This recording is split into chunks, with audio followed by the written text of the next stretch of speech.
శ్రీ కన్నికా పరమేశ్వరి దేవస్థానంలో ఎప్పుడు జరగని గొడవలు, ఎప్పుడు జరగని రగడ నిన్న సాయంత్రం పులుకుంది. దీని మీద మీరు ఏం మాట్లాడతారు?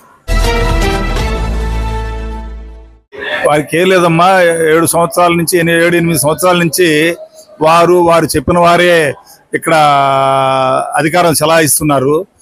ఒక్కసారిగా వాళ్ళకి అధికారం లేక ఏం చేయాలా, మేమంతా ప్రమాణ స్వీకారం చేసేవారికి వారికి చాలా బాధ కలిగింది. అందువల్ల ఏదో ఒక రకంగా ఏదో వాళ్ళ ఉనికిని కాపాడుకోవడానికి, ఏదో మేము కూడా ఉన్నాము అని చెప్పుకోవడానికి ఏదో ఒక 10 మంది రౌడీలు వేసుకొని, ఏదో ఒక ప్రెస్లో వాళ్ళని ఒక 40-50 మందిని 30 మందిని పిలుచుకొని ఏదో రచ్చ చేయాలని వచ్చారు. వాళ్ళ ఆటలు ఇక్కడ సాగలేదు. అందువల్ల తోక ముడుచుకొని వెళ్ళిపోయారు అంతే. దర్శనానికి మేము వచ్చాము, మాకు దర్శనం జరగలేదు అని మాట్లాడారు. దర్శనం చేసుకోవడానికి అంతమంది రౌడీలు, అంతమంది మీడియా వాళ్ళు అవసరమా చెప్పండి? అవసరం లేదు కదా. అమ్మవారి మీదే కాలు మీద అసలు ఎట్లా అంటే, ఒక రౌడీ అంటే కాలు మీద కాలు వేసుకొని అమ్మవారి ముందర ఎవరైనా కనీసం కూర్చుంటారా? అమ్మవారు అంటే అందరికీ చాలా భక్తి శ్రద్ధలతో వస్తారు ఇక్కడికి. కాలు మీద కాలు, అమ్మవారి కన్నా నేనే గొప్ప అనే దీంతో వాళ్ళు విర్రవీగుతున్నారు. అది ఎప్పటికీ కూడా అది కరెక్ట్ కాదు. అది సో కమిటీకి మేము ఎప్పుడు సహకారంగానే ఉంటాము, వాళ్ళకి ఎప్పుడు మేము మద్దతుగానే ఉంటాము, మేము సపోర్ట్ గానే అడిగితే మేమే ఇచ్చేస్తాము. ఎందుకు ఇంత మాకు తెలియకుండా పోలీసుల్ని పహారా కాపించడం, అరెస్ట్ చేయడం అనేది?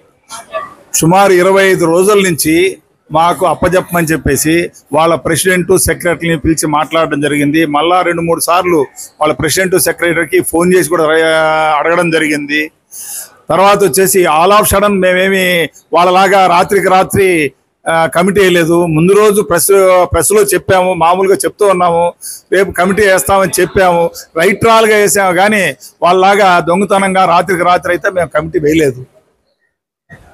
ఈ కమిటీ యొక్క ముఖ్య ఉద్దేశం ఏంటి సార్? ఈ కమిటీ ఉద్దేశం ఏం లేదు. వారు చేసే కార్యక్రమాలు, అమ్మవారికి ఏవైతే చేస్తారో ఆ కార్యక్రమాలన్నీ కూడా ఇదివరకటి కన్నా ఇంకా ఎక్కువగా కార్యక్రమాలు చేయాలనేది మా అందరి అభిప్రాయం. సో ముక్కల ద్వారకారాజు గారు వాళ్ళైతే ఏం చెప్తున్నారంటే 18వ తేదీ జనరల్ బాడీ మీటింగ్ పెట్టి మీకు అకౌంటెంట్ ముందే అన్ని చేస్తారంటున్నారు. కానీ ఏదో ఆరోపణలు అయితే కనిపిస్తా ఉన్నాయి. మా ఆరోపణలు అంటే ఇప్పుడు 7 సంవత్సరాలు పైన అయినాక 8 సంవత్సరాలు 7.5 సంవత్సరము జనరల్ బాడీ పెట్టకుండా ఉంటారా ఎవరైనా కూడా?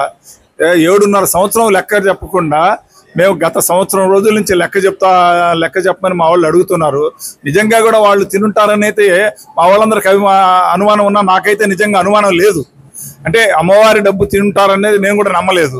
కానీ 7 సంవత్సరాల తర్వాత అడగంగా వాళ్ళు జనరల్ బాడీ మీటింగ్ పెట్టి అందరికీ సన్మానాలు చేసి అందరికీ మధ్యాహ్నం భోజనాలు పోయినాక 5 నిమిషాల్లో 7 సంవత్సరాల లెక్క 12-13 కోట్ల రూపాయల లెక్కని 5 నిమిషాల్లో గడగడగడ చదివేశారు. సరే, ఇంకా ఏదైనా అనుమానం ఉంటే ఉదయం రమ్మన్నారు. ఉదయం వచ్చే వరకు రాత్రికి రాత్రి కమిటీ మార్చేశారు. ఉదయం వచ్చే కొత్త వాళ్ళని అడిగితే మాకేం తెలుసు, మేము ఇప్పుడే వచ్చామన్నారు. అది ఎలాగవుతుంది చెప్పండి?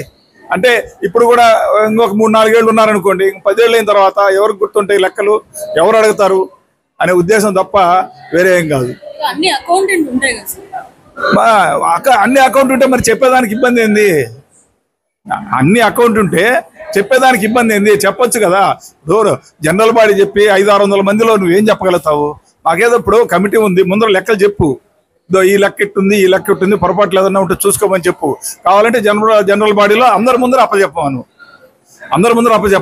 ఇప్పుడు లెక్కలు ఇప్పుడు 500 మందిలో అది లెక్క చూడడం సాధ్యమా? 7 సంవత్సరాలు 8 సంవత్సరాల లెక్కని దగ్గర 12-13 కోట్ల రూపాయల లెక్కని ఒక 500 మందిలో చెప్పడానికి అది సాధ్యమా?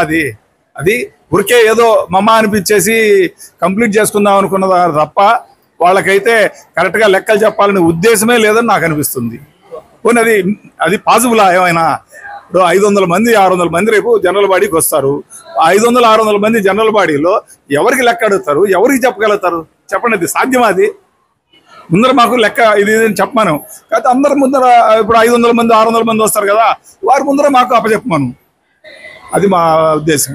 ముందుగానే మీతో డిస్కస్ చేసి ఇవన్నీ చెప్తే లెక్కలు చూస్తాము. ఇప్పుడు లెక్కలు అంటే వాళ్ళు లెక్కలు తయారు చేయడానికే ఇన్ని సంవత్సరాలు పట్టింది, సంవత్సరం చిల్లర పట్టింది అడుగుతా ఉంటే దాన్ని చూడడానికి మాకు కనీసం ఒక అరగంట గంట టైం కావాలి కదా కనీసము.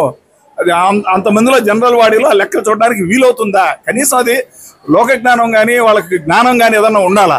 అంటే అందరూ తెలియదు మాకే తెలుసు అనే దాంతో వాళ్ళు ఉన్నారు తప్ప ఇది సాధ్యం కాని పని. అది ముందుగా మాకు లెక్కలు చూపించమను, ఇది లెక్క దీనికి జమాఖర్చు ఇట్లా ఉంది, దీనికి ఈ రసీదులు అని చెప్తే ఇప్పుడు అందరి సమక్షంలో నువ్వు అప్పచెప్పు, అది కరెక్ట్. అది అమ్మవారి దేవస్థానంలో అవకతవకలు జరిగాయి అంటారా?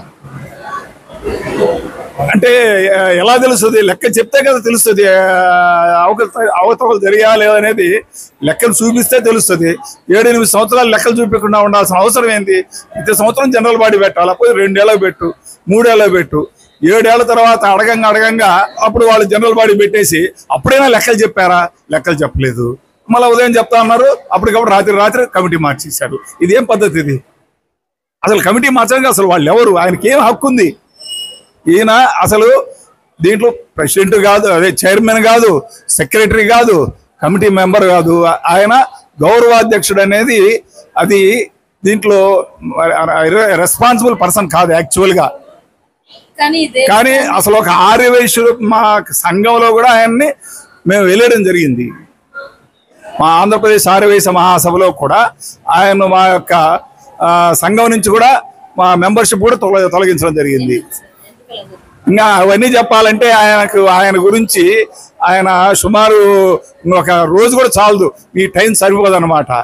మరిన్ని అప్డేట్స్ కోసం మన HN9 టీవీ ఛానల్ ని సబ్స్క్రైబ్ చేసుకోండి.